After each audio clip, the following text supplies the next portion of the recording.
একটু খেয়াল করে শুনেন। এই তোমা, কি হলো? এত দেরি করছিস কেন?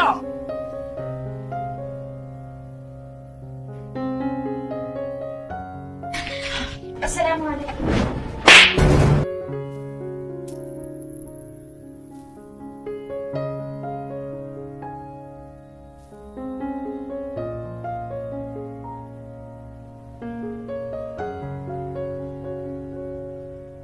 তোর কত বড় সাহস, এতক্ষণ ধরে ডাকার পরেও তুই লেট করে আসলি?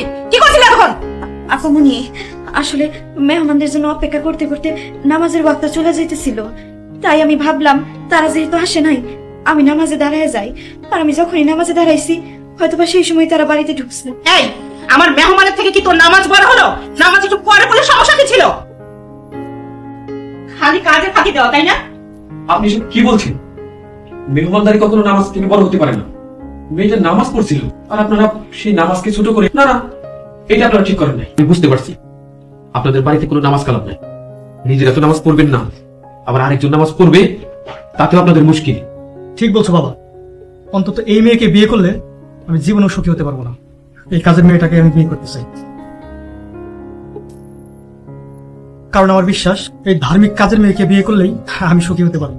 বুঝলাম, এটাকে বেয়াদবি বলছিস কেন বাবা? তুই তো আমার মনের কথা বলছিস। এরকম একটা ধার্মিক মেয়ে যদি আমার বাড়ির বউ হতো, তাহলে আমার সংসারটা হেসে উঠত। বাহ, আমি অবাক হয়ে যাচ্ছি। আপনাদের রুচি এত নিম্নমানের।